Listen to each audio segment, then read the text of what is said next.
Audio and video. Hello. For those of you online, can you hear us? Yeah. Sorry, that. Okay. And Brian, can you hear us? Hey, what's happening? Can you hear me? Okay, yes, hi. Cool, I can hear you guys. Sweet. Sweet, sweet. Hello. Where? Oh. There you. All righty. There's one for him. You want to go with the recorder? Good evening, everyone. It is Thursday, February 19th, 2026. It is 6:01 p.m. This is a joint work session with Bluff Planning and Zoning as well as Town Council. So welcome, everyone. We will get started with the roll call. We'll start with commissioners and then go into council. Malia Collins, Chair. Marcia Hiddenfeld. Brian Whitney. Ann Brown. And now for council. Brett Hornsby. Spencer Wade. Jennifer Davila. Josh Ely. And we have Aaron with us. Hi. Yeah. Oh, there's Caitlin. Perfect. Hello, Caitlin. We are just doing roll call. Oh, excellent. Kayla McLennan. Sorry, everybody. No problem. Thank you all so much for being here. According to our planning and zoning bylaws, a joint meeting is required, well, recommended required between planning and zoning and town council in order for us to come up with our goals for each year. And I know that you guys have put your goals together and potentially voted on them, or at least just come up with a good document discussing those. And so based on your goals and then based on planning and zoning's goal document, the goal for today's meeting is to come up with, I really like Josh's statement of you can't have more than, what is it, 3 priorities, 3 goals? I sometimes you can stretch it to 5, but you give more than 5, you don't actually have priorities, you just have a laundry list. Yeah. So a goal to maybe get it to 3 to 5 goals for planning and zoning to work on for the year of 2026. So to start this, Josh, I'm going to turn this over to you if you want to talk about what town council's goals were, and then I'll start pulling up our document of our working notes. Yeah, no, happy to do it. And for those of you that didn't listen in on the town council and encourage the other town council members here to help fill in color commentary as is helpful. But you know, we talked about a number of items to work on as a town and things that we as a council want to be focusing on. Some of those have a more obvious connection to planning and zoning than others. But it's probably helpful for you to kind of know the top ones that that we prioritized. And I'll maybe start with the ones that most obviously have planning and zoning nexus. So one of our top goals was housing, like the housing mix and availability in our town. You know, sometimes when residents talk to us, they use the phrase affordable housing. That can be a loaded and difficult to define term. So we're talking more about like, what can we do to diversify the housing in town? And make it more accessible for folks to build and live here. So, that one is the one that obviously has the most potential connections with planning and zoning, whether that be, the impact of setbacks or minimum lot size, those sort of things that are in our zoning ordinance. What we talked about as kind of our next step on housing is to think about pulling together some sort of working group that obviously could include planning and zoning members, but also other members of the public that are really interested in this issue, to help identify what are the barriers to housing. There's probably a longer list of housing, but what are the barriers to town? That might involve actually expending some funds to help with like a consultant to help us do some of that analysis and come up with a housing plan. But then, you know, an obvious possible step of that will be looking at what in our zoning might be hindering housing development. Anything else, anything you guys from the council would add on housing in terms of that priority? No, I like your term of diversified housing for Bluff, rather than affordable housing, because I think that's a more, you know, I think that more addresses our deficiencies. Our challenges, yeah. So a second, any questions maybe from Planet Zoning members? Okay, this second, and these aren't in you know, prioritized order, but a second priority that has a nexus is public safety, and particularly fire. This comes back to the wilderness urban interface things that we talked about in the last meeting. Uh-huh. Yeah, the last P and Z meeting. And Marcia's been doing a lot of good work researching on this. Leah's been involved too. But the priority of the town council is bigger than the wilderness urban interface, but that wilderness urban interface code is obviously an intersection with planning and zoning. Many of the other, you know, kind of public safety related concerns that we have, like, you know, kind of the long-term viability of fire department and EMS and so far are much less in the land use planning side of things and more in kind of budget side of the world, but there is kind of a nexus there. So any questions or additions on that one? Oh, just wait till I get started. Yeah. Marshall have all kinds of woo-woo things. It's like, it sound like that. So then, the third, a third one that has some potential land use, again, a little less so, is roads. Like kind of the road infrastructure in town, doing what we can to maximize the funds that we have available and make good investments to improve the road infrastructure in town. There are some potential land use implications that can come up. You know, with kind of streets and alleys and some of the kind of issues that some of us are familiar with what's for real on the ground, what's on the ground versus what's on the plats and those sort of issues. Again, I don't see a super clear planning and zoning nexus immediately, but it's definitely, you know, something of potential. And then the fourth area of potential intersection was around secondary water. And so we all, you know, well, the priority is a little bit bigger than secondary water. It's really around preserving and protecting our water overall, but with an emphasis on protecting our secondary water right and potentially developing our secondary water rights. Something that's in our long-term plan, our strategic plan, and you know, has potential impacts on the land use around agriculture and how people are developing gardens and things around their homes. Potentially there's infrastructure, you know, we'd have to put the infrastructure somewhere, so that could potentially be a land use intersection. Again, not a heavy land use, you know, not like we got to write a new ordinance or something, but a potential intersection Potential there. zone or something. Those were the four priorities that I saw that had potential land use intersections, and now I'm forgetting what the fifth one is. If anybody else remembers. Is it the livability or? What's that? Was it the livability or quality? of Oh, life? yeah, so livability, quality of life. I guess that one potentially does also have some, you know, some land use intersections.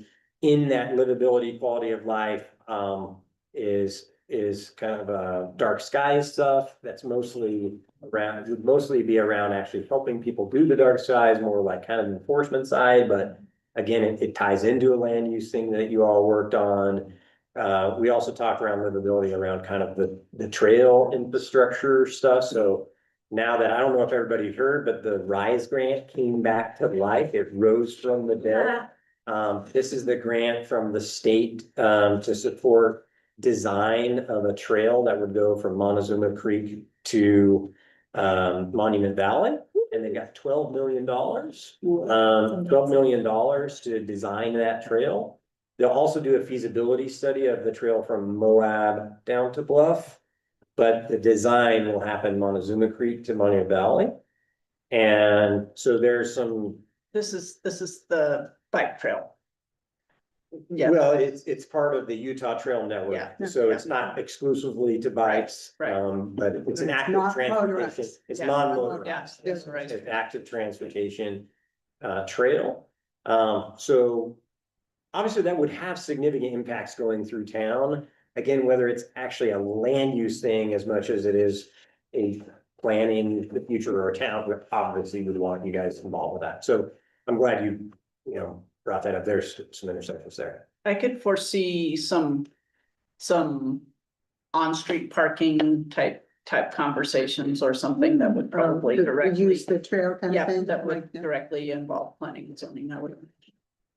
And then the fifth one, cooperative cultural center, but less for you all. Oh, right. That was the one that I was not seeing the nexus on. So that's a lot there. Those are things that we're all interested in as a council. And again, maybe we'll hone in on a few of those that would have a stronger planning and zoning nexus that might also be priorities for y'all. You said, any questions after most of them, but when you didn't, the one you didn't say any questions was roads. And I have a kind of a comment question, or basically a comment, and that is one of the challenges I think P and Z finds, at least I'll speak for myself, although I think we've said it in meetings, is proper mapping for the roads that's updated to do what you said, the alleys, the easements, things that we see on the ground that we don't know what they are, who's allowed to be on them. And I know Erin was saying they have the maps getting better, and she's gotten, all the roads. I just want easy availability to a final map of where we stand. So that should be hopefully included in the idea of what we do about roads is know where they are, know what that piece of ground is and how it can be used. Yeah. I think it's a really good point, and it will continue to evolve as we work through issues. And, for example, one that we're aware of that we need to work through. Hi, Gary. Sorry. 13, Garrett. Not to say, Yeah. just for the record. But for example, there's some discussion around formalizing the town ownership and maintenance of the roads out in the Copper Cliffs division on the west side of town. That will come through, and there's impacts of that with what we submit to the state to get road funds Sure. for and all of those things.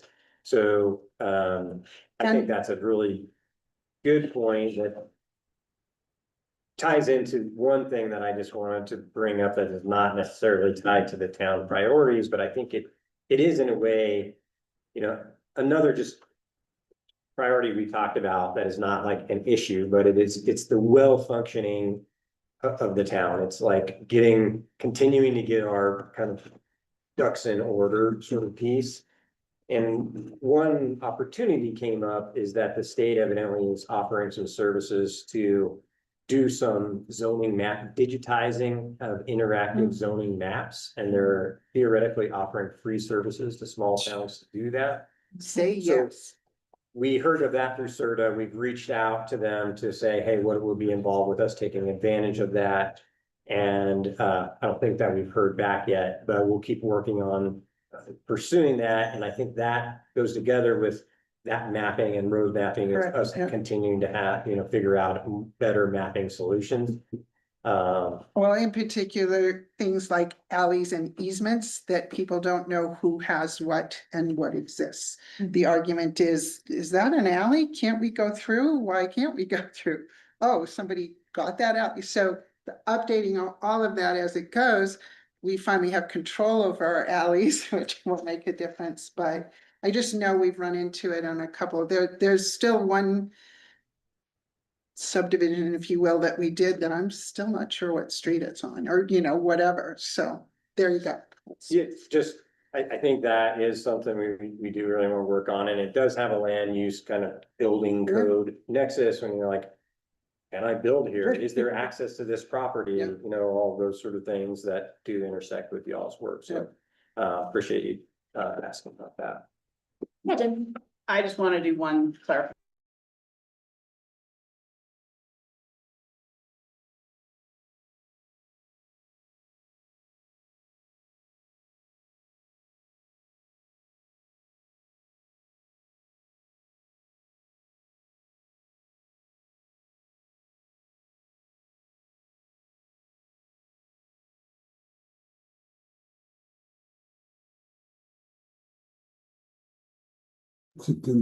Are we all dead? I lost audio from, oh yeah, there we go, the town. Oh, Look Ann, you're the host now, Ann, so you're in charge. Well, I'm sorry, I'm Sounds eating good. dinner. Uh-oh. And look at My you, guess is they'll Caitlin, come all back dressed in. up all of a sudden. Oh, there we go. Every day I Welcome got cold back. and I'm still in my lobbying clothes. All right, guys, we're back now. Not sure Welcome why. back, town of Bluff. Hello. Can you hear us yet? Yeah, you're good. Can you hear us? Okay. Yes. Thank Cool. you. Sorry about that. So, I appreciate you saying that, and it's important for us to, actually think about, like, preserving that water right by using secondary water could also preserve a future water that we might need to use to drink, you know, 'cause, you know, 3 generations from now, people Yes. might need for another Yes. purpose other than secondary water. But they're not classified as secondary water The rights. water rights are not secondary water rights. The use that we would be looking into is a secondary water right, the secondary use of the water for now. The state has emphasized that developing secondary water and reducing how much culinary water you use because of that helps protect your culinary water source. So it serves the purpose of preserving the water right on the river and also protecting the water, the primary culinary water source. Perfect. Gonna reel us back in. Go for it. Okay, and so, thank you guys so much for talking through your town council's 2026 goals. So moving over to the planning and zoning goals document, we have 9 things on here. And I know that each of us put something on here. This was just a working document that we have had. And so how I'd like to address this is, first we'll go through, if you wrote it on there, go ahead and just explain your thoughts on it.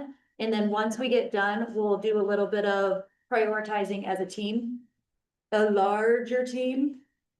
Maybe with some hand raising and some different things just to try to figure out, and once we fully understand them, how we want them to look. So we can get to a 3 to 5 priorities for 2026. So starting with number 1, establish zoning for cemeteries. That is actually one that I put on there. And I think that's something that our cemetery board is going to be able to tell us once they've dug into it further. I know that in the current cemetery ordinance, it states that burials can only occur on in the current cemetery. And so chatting with Amy Berry from the state, she said that it might be that we actually create a zone that states cemeteries. It states it is a cemetery. So something just to keep following up. Number 2, any thoughts on that? I don't think we know enough to have thoughts till here. Okay, number 2, prioritize P and Z professional development.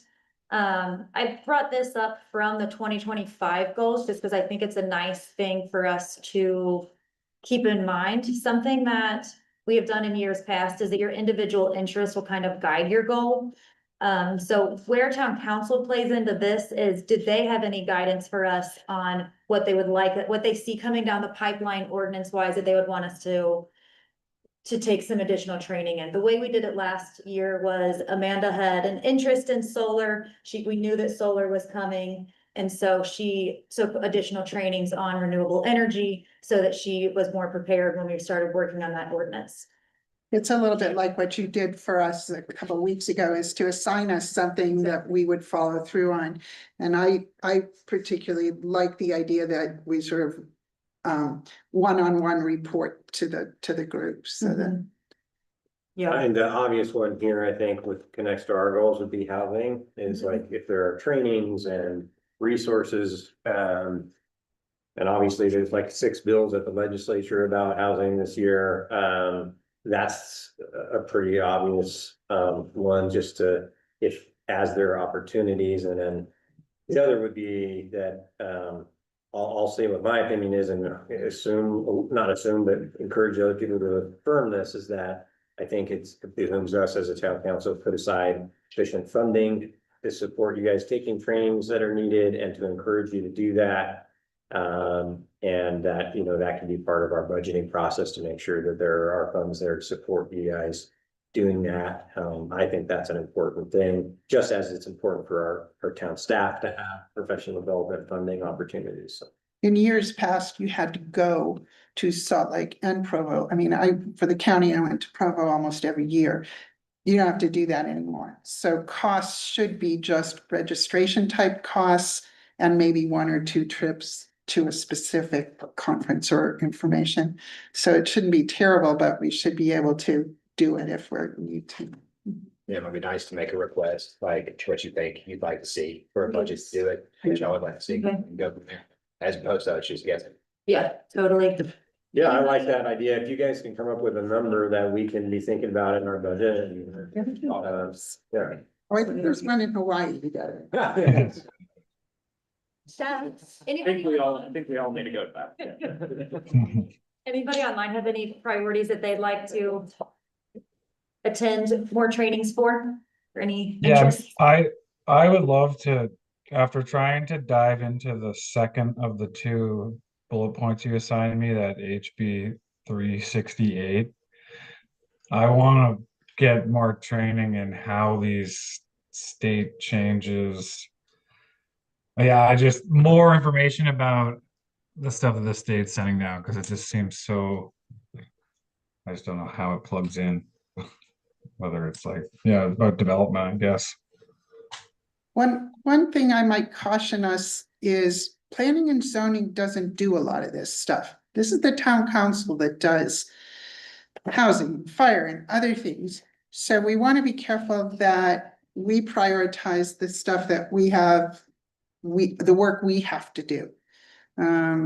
I'll talk about that with fire later on another, but it just, I think we get, because we've been reading fire, we've been reading housing, we've been reading these things, we go, oh, we have to, it's like, no, we don't, it's not our job. So we're gonna have to be careful to prioritize what we do in P and Z and then leave the rest of the budget so that the town council members can go to some of these trainings, because you gotta pass the big stuff.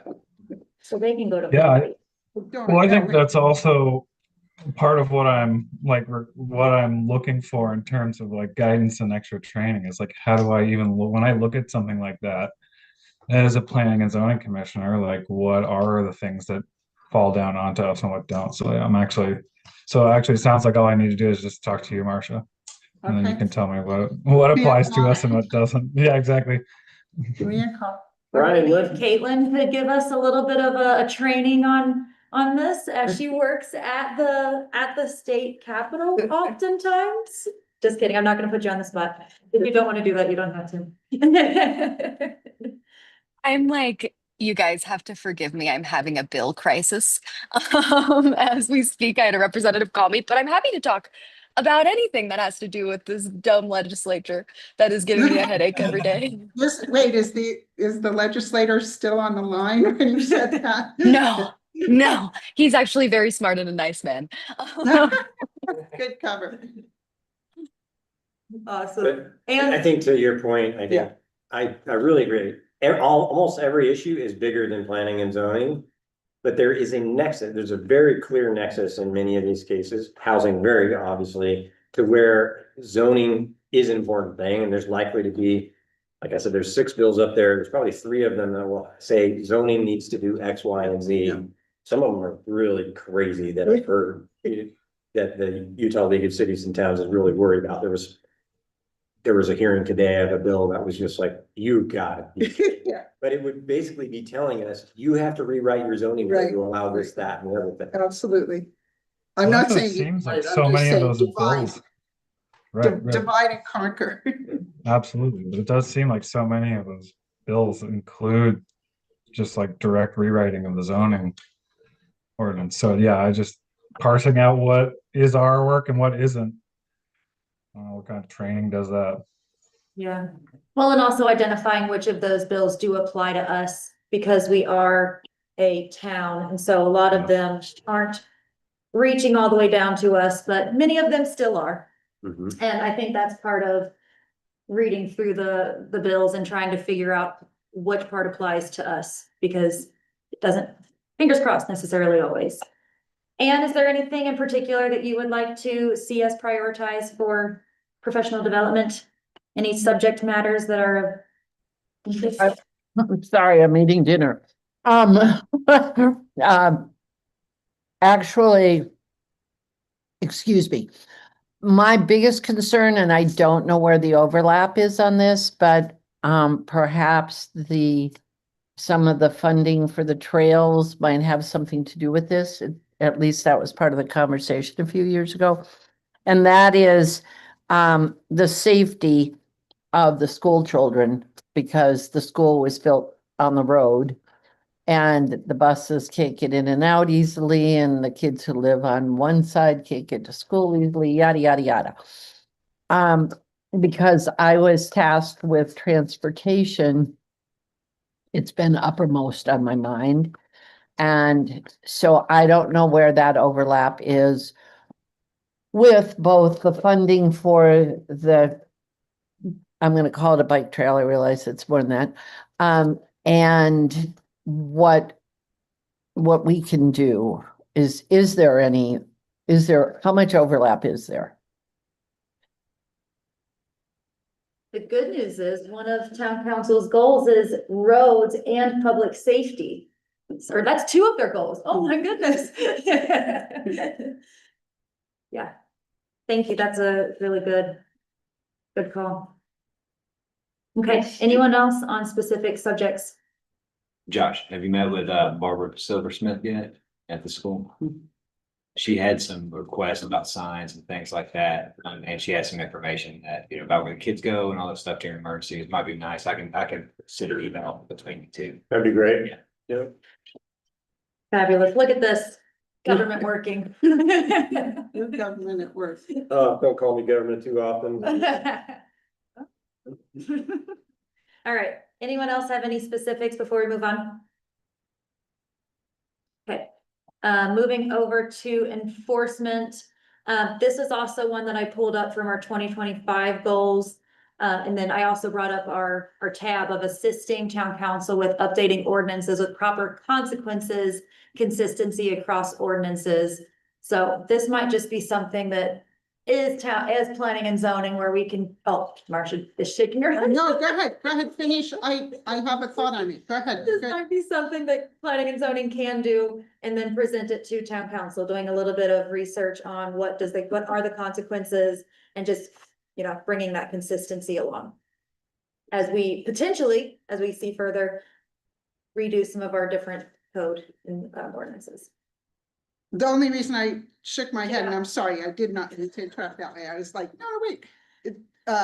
Is it the town council coming up with the consequences and enforcement data, and then us plugging it correctly into our ordinances?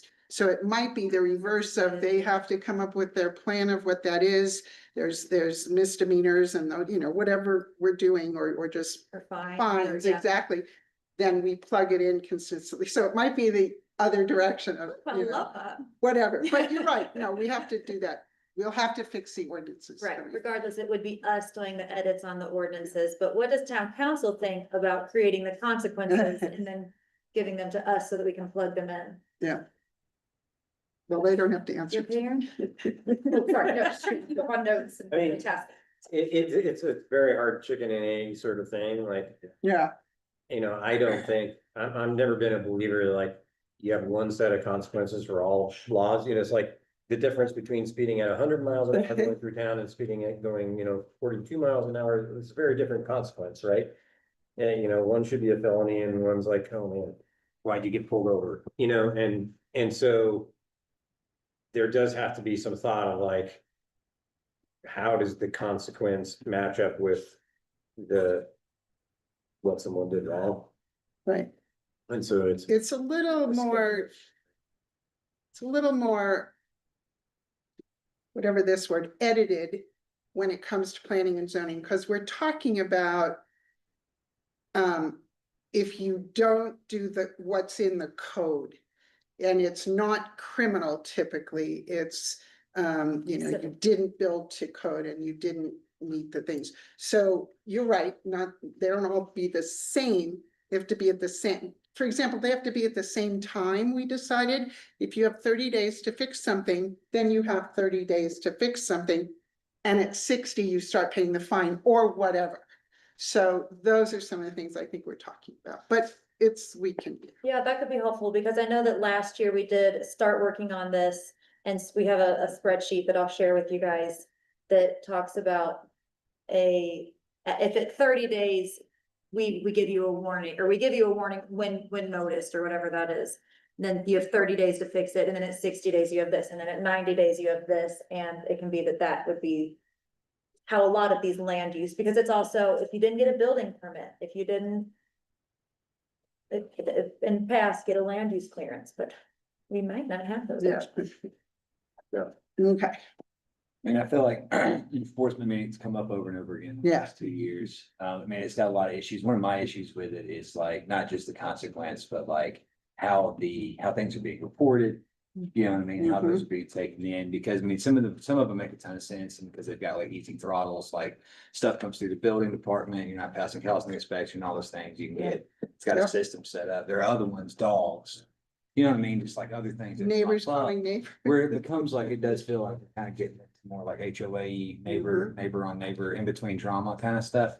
And those concern me too. Yep. You know what I mean? Besides the ones that seem more straight through. So I know that's always been a hang up. And that's obviously the process between civil and criminal and things like that, and the town just needs someone to take these reports and be able to say, I'm sorry, ma'am, you have to tell your neighbor to stop the barking, whatever, and break those out into the rules. But I agree, it's how it's reported and to whom. I guess I would say on this, I think it would be a great one for us to work on together. And it's very helpful, for us to be like, well, these are the sort of things we need to figure out some on. And I had a conversation with a neighbor complaining about a neighbor recently, and then I started looking at the thing, I looked at it and like, well, sure looks like you're in violation of this, but what am I, what is the consequence? Obviously, the thing to do is like, see if we can help them work it out. So that there's not, that the town doesn't have to be, issuing letters from an attorney or something. Or there's, litigation, that we're not enforcing ordinances we have on the books. But I do think like where we can clean that up to where there is this is what happens when you're not doing it. It certainly helps someone in my position that is going to get called in a lot to mediate these things between neighbors who think that the other neighbor's not following the rules. Well, and to this same, to the same instance. One neighbor is complaining against another neighbor, but the other neighbor is doing said consequence because he didn't feel like the town was doing anything about neighbor number one. So we're getting these little tit for tat things, possibly because we are not, at least in the community's eyes, enforcing ordinances that we have on the books. So we need to figure out how we are going to actually address these items. We talked about that when Carrie joined planning and zoning, where, ooh, a retired cop is with us now, and we get to, and it's like, in the ordinances all have consequences in them. They exist already. we're trying to clean up and unify them, but it doesn't matter what we do until someone does something about it. And state municipal code says it's the mayor until there's a code enforcement officer. Right now, the only code enforcement procedure we sort of have is the building department, because they're, a licensed inspector can go say, you can't do that. So that's all we have so far. Right now, I know Aaron, over the last whatever, Aaron and Ann might have written a couple of letters out there to things that you guys would have heard about, and that letters went out. I don't even know what they are or when they happened or what happened when they did. But if there's no follow through, I mean, we have people literally doing things because they can. It's like, excuse me, you can't do that. Oh, yeah. So it's taking what we already have and enforcing it and finding ways to communicate it too. Well, and if it's something that we realize that we have a problem with enforcing, then we need to address it and look at the ordinance and see how we can change it, so. Oh, that we right. Can enforce it, because, planning and zoning has done all of this work on creating these ordinances. We're brand new, we don't know if it doesn't work until we try it, and then if it doesn't work, we need to be willing to make the adjustments to make it work. Okay, Yeah. we're all saying the same thing. Well, and we've had this discussion multiple times, and it's kind of like, where do we start with it? I feel like that's what we come back to every single time, is how do we do this? Where do we start? Well, if you recall, we had a meeting with Chris McEnany. Yep. And for one, I like Chris. I think he works hard to get to us because he's overwhelmed. I wasn't blown away by the answer. Well, we try and be nice to our neighbors. Yeah, And we don't want to arrest. Yeah. I know. So what do we do? And I didn't feel like we got a lot of I what agree. to do. We got empathy. We try to solve it nicely rather than, but that doesn't always do it. Maybe this is similar, you can get like help from the league and help point. Yeah. From somewhere, I don't know, like to. I mean, because there'll be some overlaps with small towns that already have established things, and we'll be probably unique with currently having jumpstart. I did talk when I went a couple of years ago to League of Cities and Towns. They were kind of like, oh, well, when you figure this out, let us know. Yeah. This is something that every small town, I think, deals with.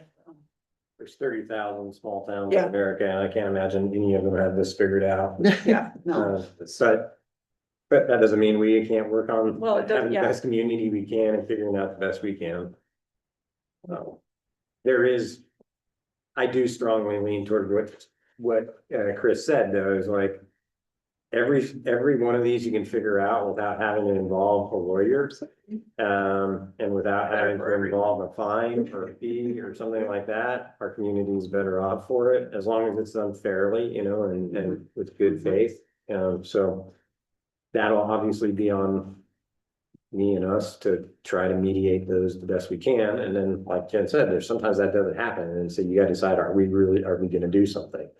And when you do, you wanna make sure you have a good legal basis and the ordinances are where they need to be. So I think it's good for us to do it. Yeah. A quick plug for the Utah League of Cities and Towns Conflict Competence 101 course. It is fabulous. They do it online as well as in person. And it's a 1-day, 4 or 5 hour training, and it is amazing. Conflict what? Conflict Competence 101. It can create a new language for us to communicate amongst ourselves, but then also just like de-escalation strategies and a way to interact with our community without escalating. Okay, moving along, number 4, update of existing codes with changes suggested by building department, PZ, and town council. So this is housing related, as well as that full zoning rework that we had presented to us in our last meeting. I think I initially put that in there because the building department said they were going to do it. I was so pleased by Kristen's hard work in going through that. And I see that as just one whole meeting for us, going through what she said and going, Fabulous, get rid of that. Uh-oh, we better add that. So I'm all for that. That's getting it updated. Anyone online? I agree with really, oh, sorry. My apologies. I really was amazed at how much she had rewritten and worked on that. That was tremendous amount of, I didn't understand 90% of it, but I really appreciated what was there.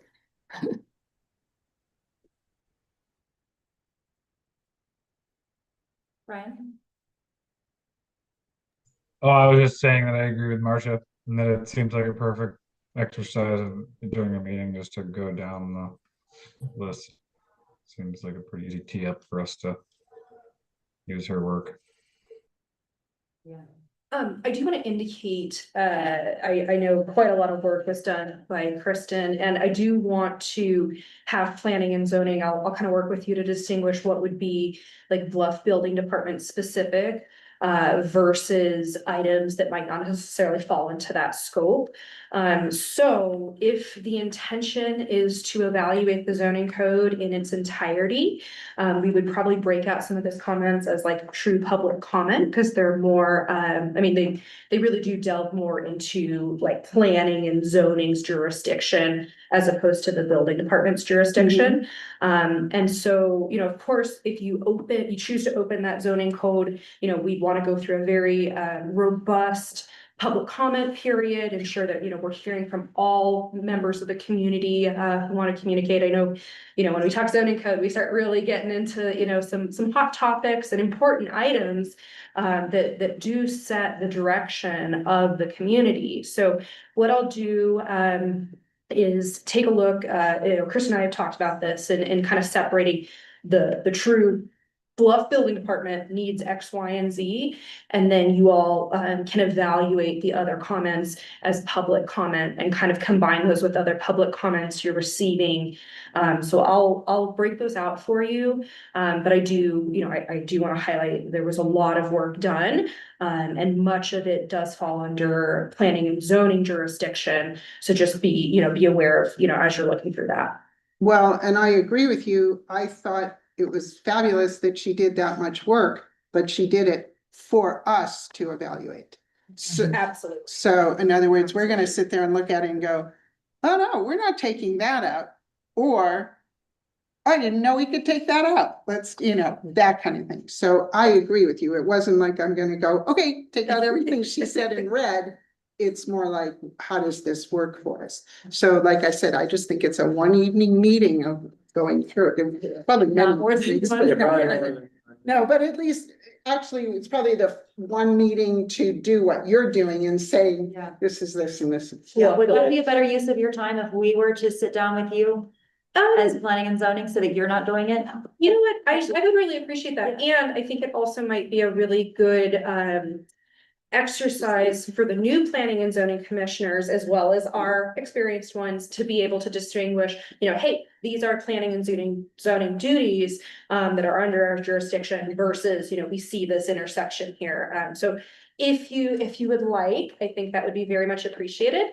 And then perhaps that can also help set the tone for how you look to get additional public feedback as you're going through the amendment process. Yeah, and just, I also thought she did brought some really valuable things up. Some of them are policy decisions that the planning and zoning needs to make a policy recommendation on. And then there's other ones I thought were really good for us to know, like she pointed out that like our definition of the ADU is completely different from the state definition of an ADU. Yeah. That's probably a problem because like if we try to enforce our definition of ADU and someone pulls up the state code, like we might have a problem there, right? So like identifying some of those areas where Exactly. there's places that our code isn't matching up with state code is probably a really good thing. Big project. Big project. And I think worth us doing, it's probably one of those projects that will never be done. Right. Well, and as she well pointed out, it's a living document. It's not supposed to be totally done. It's supposed to be current and updated. Well, and truly, like in hearing the feedback already from tonight, you know, this intersection with housing, it makes perfect sense that this really does dovetail well into these bigger strategic. Sure, maybe looking at lot sizes, or maybe looking at some of the things Yeah. we've just said out loud is a perfect time for this. For sure. Caitlin, did you have something? So you come off mute for a little bit. I did, but I was basically going to say what Erin and Marcia said kind of combined is that I think it's important that we do a deep dive on it as, you know, a commission, because I feel like there are some things in there that like immediately I'm like, I don't know if we should change this. Like it might be important to have this that is different than state code because that is our jurisdiction as a town, you know, or this definition might make sense because we will have, you know, a floodplain map or whatever later in time. And I think a lot of the ordinance was written to accommodate for like what may change as we grow, right? And all of that sort of stuff. But yeah, that's my 2 cents is that I would love to do a deep dive together on all of that because it is a tremendous amount of work. And I also think it needs a tremendous amount of consideration from us. Awesome. Thank you. I agree. It sounds like number 4 is definitely one that we are going to prioritize. We may have one full priority. So, okay, number 5, site visit planning, making sure PZ visits the proposed project. We haven't done much of this, and lately we haven't needed to because nobody's come forward. But a perfect example is yesterday's visit with Malia at the old school. It just hands-on, everyone knows what's happening. So if we get something brought to us, I suggest we make sure that we list it as a site visit, as in open to the public. But somebody from P and Z goes and sees where the place is. That's it. I like it. I added the question on there. When do we have these now that the building department exists? Yes. Because I'm really curious how often things are actually coming to us, because it feels like at this point we are writing code and the building department enforces it for the most part. And I know that there are probably certain things that we are actually that still have to be passed by us, but I No, think about that is definitely what's happened. Yeah. Is the kind of development that's happening in Bluff is one site at a time. Yeah, And those one site at a time items go straight to building department. If they have no problems with it, they do it. It's done. Yeah. It's when either development comes, someone says they want to subdivide, they want to, you know, develop some land or something, or the building department is questioning something and brought it to us. We will someday end up going to see things, and I'm just throwing it out there that I want to remind us to do so. yeah. I like That's it. I think your big one is going to be subdivisions. You are the land use authority for subdivisions. The town council is the body of appeal, but I think that's gonna be like your primary one. So you can kind of take land use clearance off and substitute in subdivision. Anyone online? Have a comment?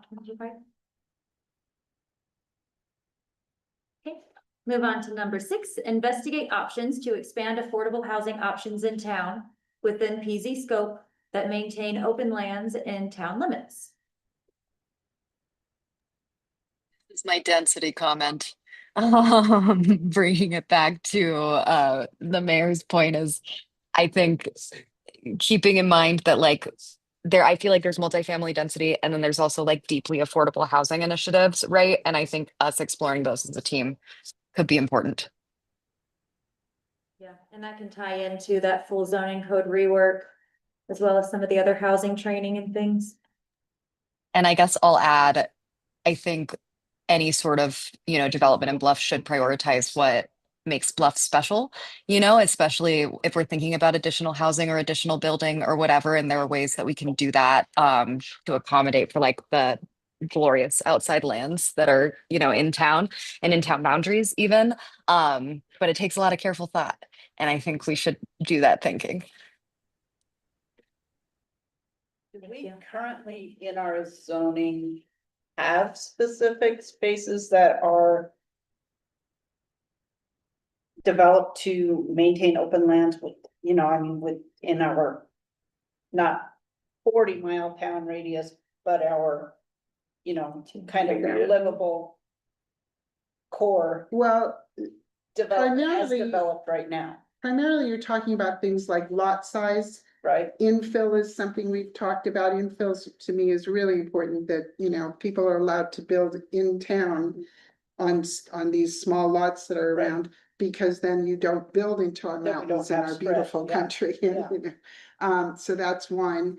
But yeah, I think we can look at some, you know, Caitlin seems to have some good handle on where she might like to go with this, so I should just shut up and let her talk because she has a picture of it. I'm just trying to think of the pink and blue lotted map zoning areas that we currently have, you know, I mean, we have our commercial developed, we have our residential developed, we don't have. Well, we have agricultural. the A- Yeah, A, but- and that's kind of on the outskirts and. Sure. On the outskirts, but you know, I mean, so. Yeah, I know that it's one of our priorities in the strategic plan, and so as we're reviewing that zoning code, it could be good to incorporate that in. And as we move on to number 7 on make new maps. it could- Wait, well, can I just say, sorry, Malia, I apologize. Because I was also tasked with agriculture, but also because we moved from Montana where during COVID, farms were going up like that because they knew they could make a lot of money and there were no regulations in terms of subdividing in any particular, you know, less than 3 acres or 5 acres or whatever. It was like, whatever the hell you want to do. And so these farms were divided into these lots that were ridiculous.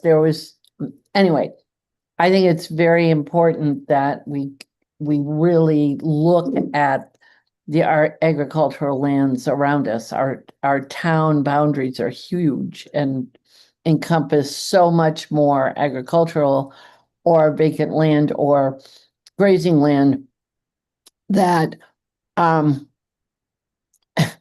could ruin Bluff if for some reason we had yeah. Anyway, to me, that's very critical. So would this be a case kind of maybe where we developed more our residential, I mean, currently we only have one residential type zone, correct? I mean, we have residential, we don't have R1, we don't have R2, we don't have R3 like we do with commercial. So would that be a way to address that, would be to develop different residential zones? That could be an excellent way to do it. However, I found it interesting that one of the things that Kristen pointed out was not to have divisions so that you allow for what can happen. And you just say residential is residential and you can build what you can fit there. I thought that was interesting. So yes, you can break it down, but I don't know if we're going to. We're just all gonna have to talk Well, about these I things. do have a question right now, how we deal with somebody who came in and presented a multifamily residential Mhm. complex as opposed to a single family home. Mhm. I mean, because I don't feel like we have in our code, and maybe I'm completely wrong, but I don't feel like we have in our code how we address a multifamily housing complex as opposed to a single family resident, because there's gotta be some different stipulations on there. Yeah. Wow, this zoning revision is gonna be huge. I think that's our only goal for this year. Yeah. We can have it done by December. Yeah. Good job, everybody. December 2027, is that what you mean? Yeah. Just thinking about RV ordinances. No. Well, we'll be done. Sorry. True. Any other thoughts on number 6? All right, number 7, make new maps that allow people to develop but ensure flood safety within reason. Adopt WUI. What's wooing? Yeah. That's the higher one?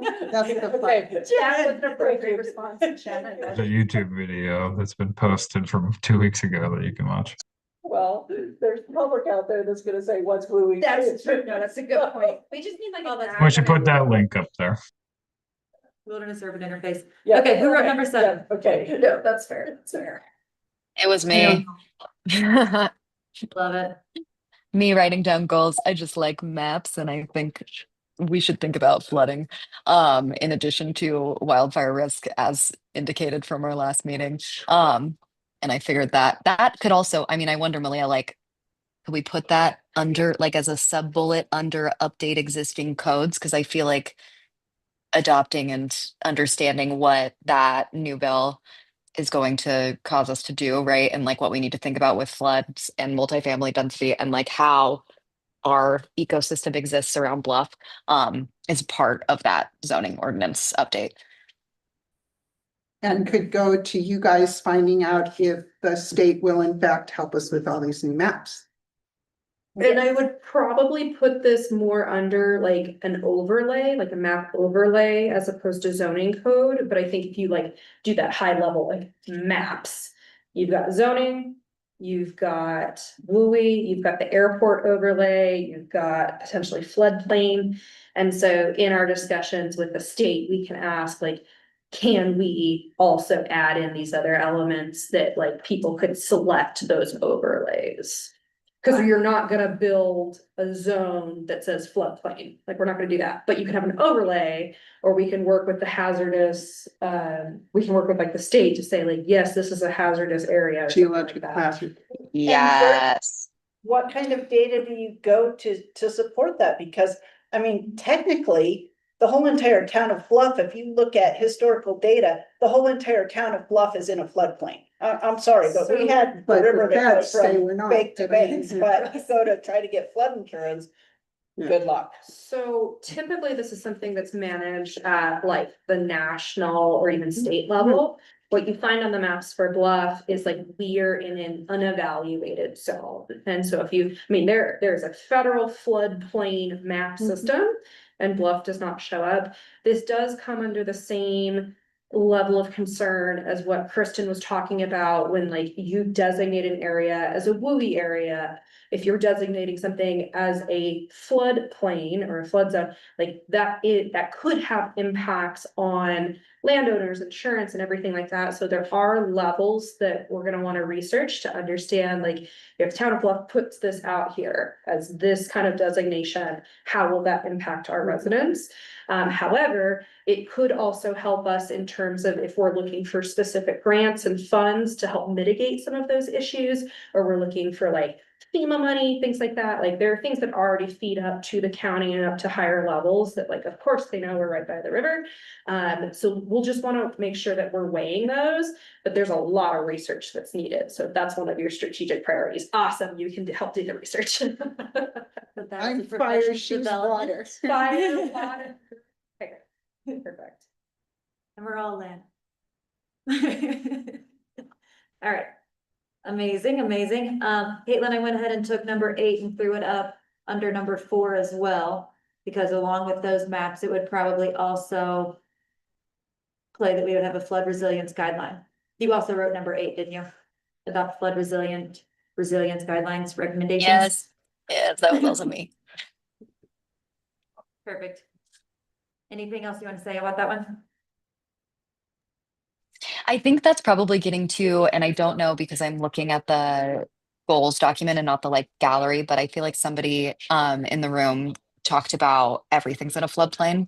And so like understanding if we can adopt guidelines or, to Aaron's point, overlays or whatever that help people figure out how to build to accommodate that reality, right? Because like there are ways that that could happen, or if there's like a buffer that needs to be included in an overlay that helps people avoid the worst of the worst if it ever happened, right? When we're thinking about like 100-year, 500-year floods and like all of that measurement that takes place when you're thinking about resilience. But that's it. Incomplete thought, but I feel like it could help us think through what we need to provide.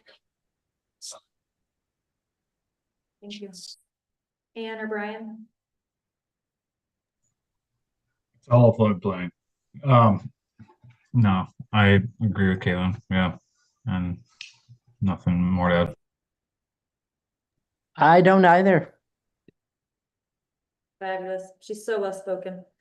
And so number 9, how to stay compliant with all new land use legislation. I think that plays into what Brian's goal was, is how does the state affect, how do all of these state changes affect us? And so that's not necessarily a goal. I just put it on here as maybe with continuing to track them, and then those ordinance creation requirements. What do we need in order to create an ordinance? What sparks us creating an ordinance? Just another incomplete thought on my part. So real quick on that Yep. one, I'll just throw out there. On March 12th, at noon, the Utah League of Cities and Towns will hold its session wrap up. Hmm. Which will be a place we could get some information about bills that passed affecting towns, and that they will obviously have a rundown on some of the bills that passed that have a land use piece. I'm gonna try to be on that. I have a potential work conflict, but I just flagging that particular Utah League of Cities and Towns session at noon on the 12th as one that might be good to have a few of us on, because they'll do a rundown and it'll be like, oh, we should write down that bill. We should look more into that. Obviously, then we can go back to the league for more information on those bills, but that'll be when the session has wrapped up, and it'll be a highlight, a few of the bills that we might need to pay attention to. That's a great call. Thank I'm you. glad that you put this on as well, because after I attended the league conference a couple of years ago, I remember just being, I was shocked. I don't know the right word to explain what I was. I was concerned because they were talking about stuff that I felt would impact us, and things that we were gonna have to put into place that weren't on our radar at all. And that worries me, because it's like, oh, how come we don't know How come we anything didn't about do this? Louis? How Well, come no, we I didn't? mean, why, so I think that's something that we, as both groups, need to try to follow a little bit better. And how does this affect us? And how do we plan for it? So all of a sudden we don't have some unfunded mandate come down that we're supposed to be enforcing, and we don't know anything about it. And I would caution us to remember that when you read, so if they say House Bill 21 passed, it will mean that all towns must paint their, grass green. Then we have to go read that bill, because after the what has to happen, it says who has to do it. Right. And towns of 200 people Don't have to Right. do it. So there's a lot of be careful Yeah, not to panic Yeah. until after you read it and go, oh crap, we have to do. but Josh, I think you're right. I think the league is a tremendous resource Yeah. for us in that, and especially the rural aspect of the league, because they have the league and then they have the rural league. You know? So I think that they're good at picking out, saying, yeah, you guys don't need to worry about this, but I think that's something that we should all be more mindful about. Yes. So where do we feel like we should, I know that, okay, full zoning code rework sounds like it was something that commissioners and potentially even town council thinks that should be one of our main goals. Anything else? Because if we only have one goal, oh my goodness, we're gonna accomplish it. Well, I think you probably hit on a lot of these other things in that one. Right. Malia, if I might make a suggestion, is that each of these groups now have to go home to their own meetings and make their list. And then just the flag will be that when we turn in our planning and zoning goals to town council, they can go, yippee, we all agree on number one is housing, or number one is the code, or whatever. Yeah, And that way we've both accomplished we've all both set our goals. Yeah. And they can accept them and do, because tonight going around and hearing from everybody was great, because we know why they want to do it. Mhm. We just have to figure out which ones we're gonna do. totally. So, I know that we can't answer this now, but I am curious where town council would like us to go with enforcement. If that is something you'd like us to touch, or if that's maybe for future discussion. But yeah, I guess what I would say on that is like, to the extent you're willing to help identify where we have issues and where we could have fixes, it would be super welcome, I think, on our side. So Yeah. recommendations, like where you see like this could be fixed, or these are vague, or these. That would be super helpful to us. So.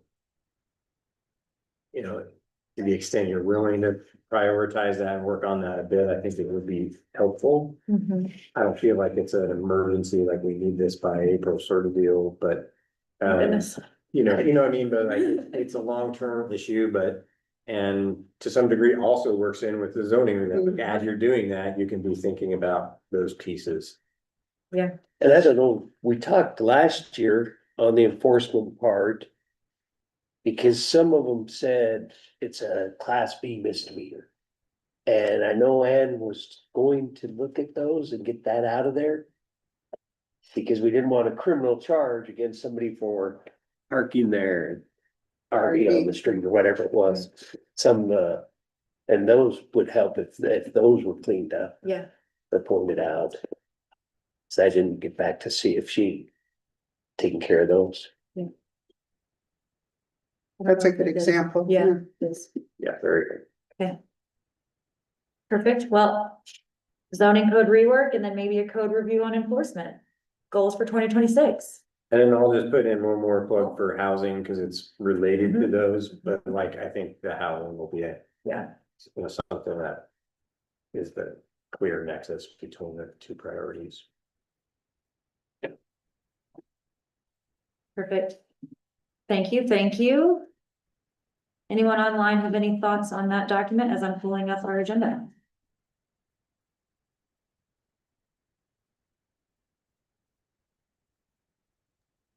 We still on the goals document, Malia? I'm jumping over to the agenda, but yeah, any final comments on that goals I document? think my final comment is that like training is a honorable goal, and that would be a cool priority just to include, so we all prioritize it in our own heads. Okay.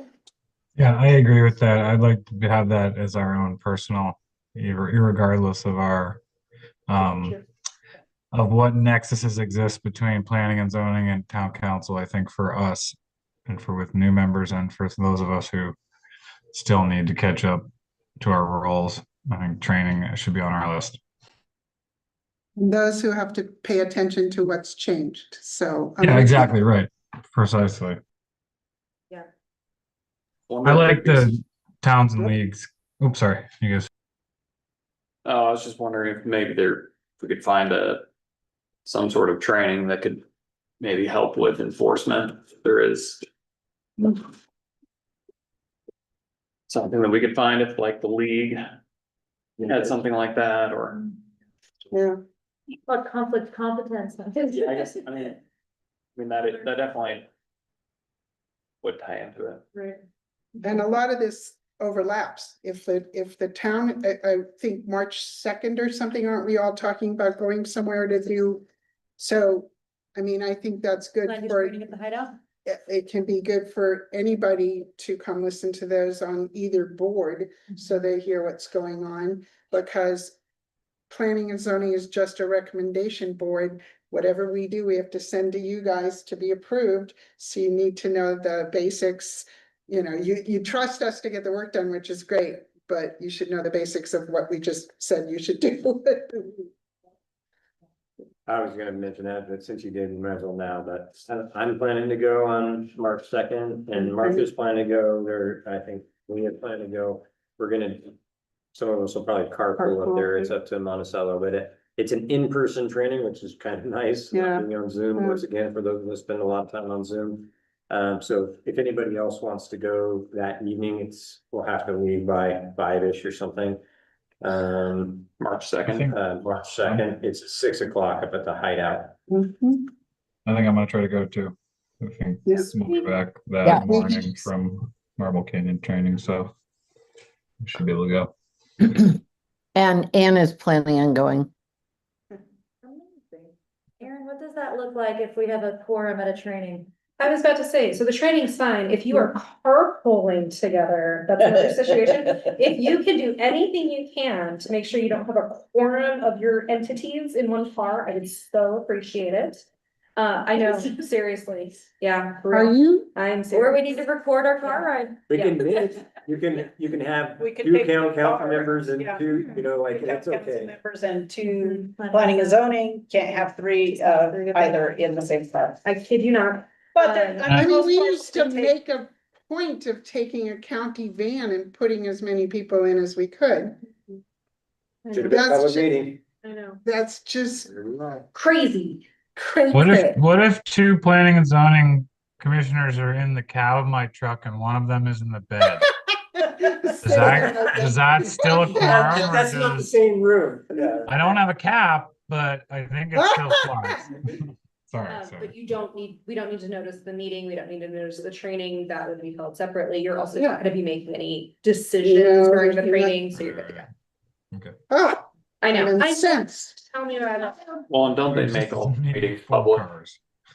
I don't No. know if Serta does. Oh, this is- Because they don't. Oh, Yeah. But if someone has like a dying wish to like go to this training, let us know and we can figure out how to get you scheduled. If you're not Well- part of these bodies, like if you're a member of the public and really wanna go. First of all, we're gonna put you on the next planning and zoning list. Okay. All right, continue. Yeah. Okay, Okay. so, time check, it is 7:11. I want to respect everyone's time. I know we typically only plan for these meetings to be an hour, so thank you for still being here 11 minutes later. We do still have number 2, that legislative update on our agenda. What do you guys think if we move this to our next agenda? It will actually be after that land use training when we maybe even have a little bit more information, unless someone has something on that legislative update that is a burning need.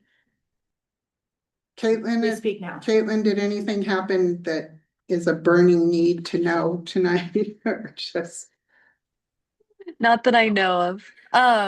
There are a couple of interesting bills moving right now that do have to do with cities and town management, and especially like uh, additional funding for infrastructure development. But they're in early stages, and I'm sure the league's legislative update gives you all of the details. But I would appreciate the thought of moving this to the next item because I have some questions on my assigned policy that I want to run by the group too. Perfect. So what's the date of the next meeting? Great question. Our The next third meet- Thursday in March, which is the 5th. So that'll be the same week as that land use training, so it'll be so great, which takes us perfectly into our next agenda items for next agenda. So we'll move that legislative update. Maybe a land use training update as well, that'll kind of tie into it, for those that maybe aren't able to attend, kind of tied into it. yes. And most importantly, on that agenda should be our finalization of goals to present to council. Perfect, thank you. I would say that those two things could potentially take us a lot of the meeting. Agreed. Yeah. Approximately 6 hours. We'll schedule for 6 hours. I think yeah, so. Just kidding. Okay, perfect. Any others? Just that I'm glad you guys got snow, but that has nothing to do with. That what? Say that I heard you again? guys got snow over there. In Bluff? yeah, Yeah, first snow of the was there season. snow in Bluff? It didn't stick, but we got it. Clay. Tonight, we're supposed to get an inch. Yeah, Oh, really cool. All right. Perfect. Salt Lake Castro. This meeting is adjourned at 7:13. Thank you, everyone. for attending. Thanks, everyone. Appreciate you guys meeting with us. Thanks, guys. I love joint meetings. They're 'cause so good. we always hear what's important to. Second. Yeah, on Monday. Yeah, and Yeah. All right. I just want to say, Caitlin, it is so lovely to see someone dressed up. I haven't seen anybody in a suit in I don't know how many years, and you look lovely, and it adds a bit of professionalism to this meeting. Oh no. You gotta come up to the Capitol, Ann. We'll do the next time there's a rural day on the hill or something. Well, Now I'm not everybody's in a getting suit. dressed up and doing stuff like that. I just want you to know you look good in that.